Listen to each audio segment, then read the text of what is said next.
Assalamu alaikum wa rahmatullahi wa barakatuhu. Daimi rәвештә изгелектә булу бик хәтәр дип әйтеп дә була кай вакыт.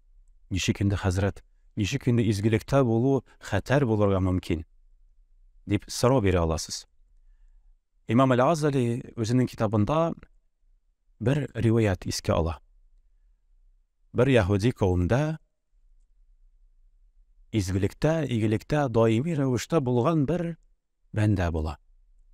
Изгелекләр шул хәтле күп булган, халык арасында аның турында сүз йөртә башладылар һәм субханалла дип бөтенесе мактадылар. Анардан дуа кылдырдылар, ул кешене зур-зур дәрәҗәләргә күтәрделәр. Һәм шуннан да изгелекләре күп булган, игелекләре күп булган. Һәм изгелекләрнең, игелекләрнең нәтиҗәсе буларак Аллаһ Тәгалә бүләк буларак, кәрамәт буларак анарга бер болыт җибәргән. Ул җирдә эссе вакытта Аллаһ Тәгалә өстендә даими рәвештә бер болыт җиргән.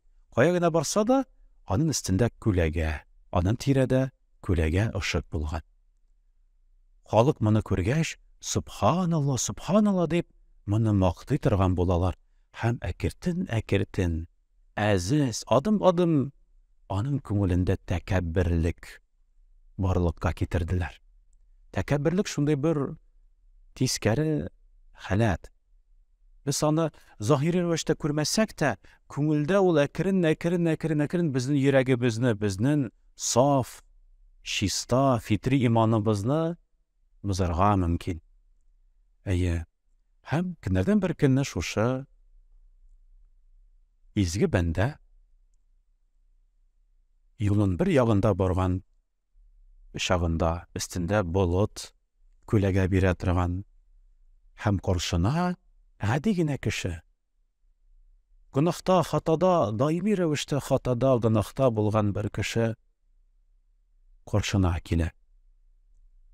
Бу изгелектә, игелектә булган бәндә шушы гөнаһлы бәндәне күргәч, үзенең башын барып, бу гөнаһлы бәндә шул хәтле гөнаһлы, минем анарга карата карашына да лаеклы түгел, тәкәбберләнеп,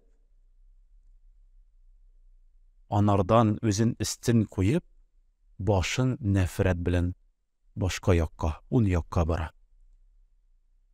Гөнаһлы бәндә исә, ул бәндәне өстендә болыт, күләгә бирә торган килеш, матур чапаннар кигән килеш күргәч, шул хәтле ояла үзенең гөнаһларыннан, тәүбә итеп,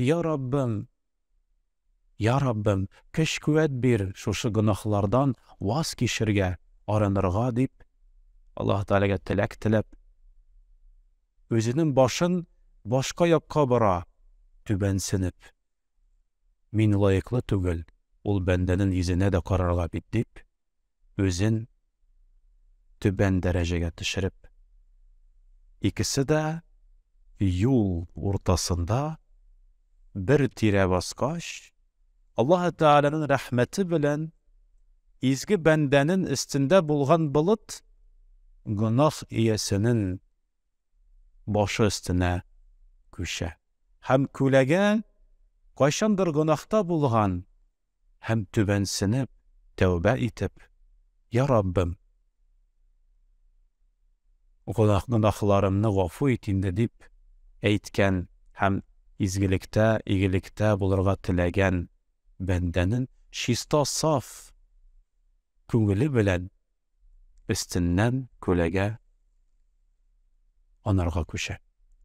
Менә хөрмәтле җәмәгать, шуннан да кай вакыт кешеләр изгелектә, игелектә була торып, зур хәтәр чокырга эләгәләр. Алар үзенең изгелекләреннән мосая башлыйлар, тәкәбберләнә башлыйлар. Караны, мин бит Рамазан аеның һәрбер көнен уразада уздырдым. Субханалла дип, инде үз-үзләрен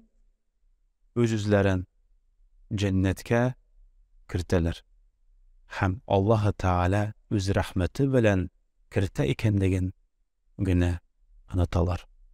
Менә шуннан да хөрмәтле җәмәгать, шушы изге гамәлләребез, тотылган уразаларыбыз, кылган намаз гыйбадәтләребез безне эчке яктан үзгәртә торган, яхшы якка үзгәртә торган, тәрбияли торган, эшебездә, күңелебездә тәкәбберлек дигән сыйфатларны бетереп, Аллаһ Тәгаләгә якын бәндәләр, Аллаһ Тәгаләгә ихласлы бәндәләр, ихсан дәрәҗәсендә булган бәндәләр җөмләсеннән булуын насыйп әйләсен.